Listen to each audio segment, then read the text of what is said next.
It's completely wild to me how expensive bonds are now. It feels like just a month ago they crested 10 mil for the first time, and now they're up to nearly 14 mil. And that's not the only weird thing that's happened in the old school RuneScape economy this month, but we're going to try to cover everything.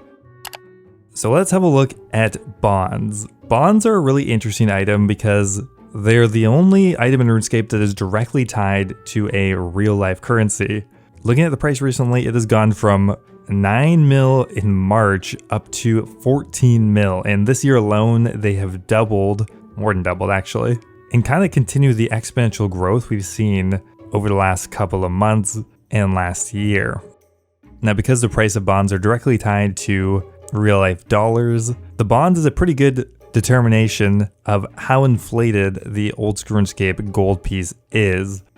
I think there's no doubt that the amount of gold coming into old school RuneScape has increased significantly these last couple of years. Now, as far as this graph goes back, there has been moneymakers that have pumped gold into old school, but I think especially recently there are some that are much more egregious. We have to look further than a couple months ago for, of course, zombie pirates, which came out just in April. This has one of the most busted drop tables for a low-level NPC we've ever seen. Yes, it's balanced by being in the wilderness, but still, no requirements, drops tons of alkables, and only has 30 HP. Or now recently we have fever spiders, which are kind of a similar thing, very minimal requirements, and can drop up to 2 mil an hour in alkables, which is essentially just straight cash. Now, of course, expensive bonds is annoying if you're trying to sustain membership, but it's more of a symptom of a larger issue that the RuneScape gold piece is just getting massively inflated. Now, there are a couple reasons why I think inflation in old school does actually matter. The first one is more of a technical issue. If the amount of gold in this game keeps rising at this exponential rate, the price of gear is going to continue to rise as well, as the currency becomes less valuable over time in relation to expensive gear like a twisted bow or a shadow. We might feasibly actually hit the maximum cash limit for these items. Now, previously, the only time that's happened is for cosmetic mega rare items like Third Age, which nobody needs Third Age. But if a twisted bow hits max cash, then we kind of have an issue because people are going to have to trade outside the Grand Exchange. The amount of scams is going to skyrocket, and the value of these items becomes a lot less clear and ripe for manipulation. I mean, we're not that far off. A twisted bow was at 1.7 bill this year. That's only a few hundred mil more to go. So unless Jagex's prepared to fix the max cash limit or somehow get rid of it altogether, the rapidly inflating currency I think is an issue from that standpoint. And secondly, I think it's kind of a situation of the rich get richer, like unironically. As we get more and more gold into the old school economy, you kind of notice that the endgame moneymakers go up a significant amount as those rare items inflate in value. So people who are able to do endgame raids, endgame bosses, high-level content are able to make an even higher amount of money per hour, where people who are in the mid-game, low levels, are struggling to even afford a bond. Obviously, this is a 2001 clicking simulator, so it doesn't matter that much. People aren't losing their jobs over this, but if we had this much inflation in the actual economy, I don't think the government economists would be too happy. I mean, at this rate, we might have 20 mil bonds by the end of the year. It's hard to tell. It's going up so quickly. Now, beyond the bond, there is, of course, one massive update that happened, or is going to be happening soon, and that is the project rebalance. There's so many items that are affected by this rebalance, but the one that has seen probably the most significant price change is the Elder Maul. I mean, Elder Maul had already trended upwards this year in anticipation of seeing changes, but at the beginning of the year, this thing was as low as 8 mil, and now it's 164 mil, a 20x. But recently they revealed exactly how they're going to be changing the Elder Maul, and it's, I think, a lot more significant than most people were guessing. They're going to essentially make it a better Dragon Warhammer. So it'll now be the best defense reducing special attack, at least for melee. And for some reason they decided that the Elder Maul was actually not strong enough and decided to buff it one more time, which absolutely rocketed the price upwards within just 20 minutes of the announcement. Now, another thing that you can do in about 20 minutes is make a meal from HelloFresh, today's video sponsor. HelloFresh is America's #1 meal kit for a reason. It makes cooking an absolute breeze. No more staring into the fridge, desperately trying to decide if salsa and tuna make a meal. They don't. Instead, you can just open up a box from HelloFresh and cook a gourmet meal in as little as 20 minutes. I actually like cooking, but I need clear instructions. I get stressed out easily. HelloFresh makes it simple with easy to read recipe cards. and it comes with the exact ingredients you need. They have over 45 recipes to choose from, with meals that fit all diets. Like if you're looking for a vegetarian meal, they have it, low calorie meal, or even high protein. They have pretty much something for everyone. Probably my favorite part is the amount of time you save. Each box gets delivered right to your doorstep, so it's super convenient. The best part right now, when you try HelloFresh, you get free dessert for life. Who doesn't like dessert? So right now is a great time to try out HelloFresh. All you have to do is click the link in my description or use my code FlippingMay10 and you'll get 10 free meals and free dessert for life while your subscription is active. So check it out, and thank you so much to HelloFresh for sponsoring. Now, alongside the Project Rebalance, we also got a huge set of changes for Magic, and we can see that a lot of Magic gear saw a gigantic spike, but has since slowly lost that value. For example, the Ancestral Robe set jumped up almost 100 mil, and then slowly decreased. The Arcane Prayer Scroll once again jumped up almost 4 mil, and it has then since slowly decreased. The Infinity items jumped up nearly 3 times in value, and then has slowly dropped down. Dagonite jumped up to 11 mil for the whole set, but has since returned to its original price. Now, this all comes down to the fact that Jagex is going to be adding in magic damage percent to all of these items, most of them getting a percent or 2. Now obviously, as soon as that was announced, they jumped up a lot, but I think we're still unsure of how it's going to affect the meta, what items are going to be the most popular to use, kind of because they added it on to a lot of different gear, and it's a full Magic rebalance. It's not like one piece is getting significantly buffed over another, and I think it's a bit too early to tell where all this is going to land. Now, another kind of interesting thing that happened this month is the Voidwaker nerf was cancelled. There was too much pushback on this change and decided to completely get rid of it altogether. So the Voidwaker is receiving no changes, and it, of course, immediately jumped back up to about 100 mil, but since then has not actually regained any of its former value. Now here's what it was worth pre the nerf announcement, 170 mil, now it's worth half that. It's hardly recovered at all, and most of that could probably just be attributed to bots.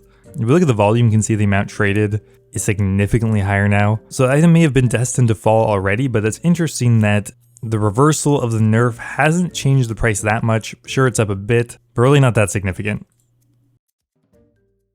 Another interesting thing that happened this month is a huge price jump in the Dragon Hunter weapons. The Dragon Hunter crossbow and the Dragon Hunter lance has jumped up quite a lot this month, going up to 70 mil for the lance and pretty much the same thing for the crossbow. Well, this really came down to one image to begin with, and that was the new group boss for Varlamore, and most people assumed it looked like a dragon or some dragon variant. I don't believe it's been confirmed whether or not this monster is going to 100% be weak to Dragonbane weapons, but it seems pretty likely based on the fact that it is pretty much a dragon and it's going to be dropping essentially a Dragonbane mage weapon, and Jagex has a pretty established history of making a weapon that the boss drops good at that content in specific. So most people are assuming that the Dragon Hunter set is going to see some pretty significant use at the new boss. Now, an item that we've extensively covered in the past is the Christmas cracker. This is just such a wacky item. Like, originally it was only 10k for this thing because it had no real use and it respawned every year in mass. Now, they still are doing that, but sometime in the last year, gambling bots and games of chance have started to buy these up because of the random odds that you get a party hat. Now, these got so expensive, they were at their peak nearly 4 mil, but just this month, Jagex finally axed this as a method. They made it so you can choose what color party hat you get from them, which means there's no chance involved anymore at all. Now, you'd think they would actually crash back down immediately to like valueless, but because their grand exchange value is so high, people are now using these to put them into death storage, which has helped them retain some value because there's no way these things are still worth a mil. They have absolutely no use. The only explanation I could maybe think of is that so many of them have been bought up and used by these gambling bots that now there's actually just not that many of them left because they are only spawned at Christmas time. But regardless, a pretty interesting and massive price drop happened this month. Now, one thing you might have noticed is that the price of herbs has been rising pretty dramatically, most of them anyway.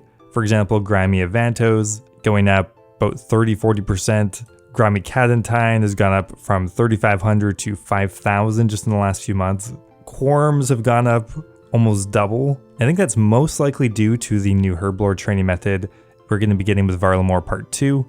There's no specifics for this method yet, but we do know that there is a new herblore method and that it will likely involve existing herbs. So that is mainly what I think is driving the price for herbs lately.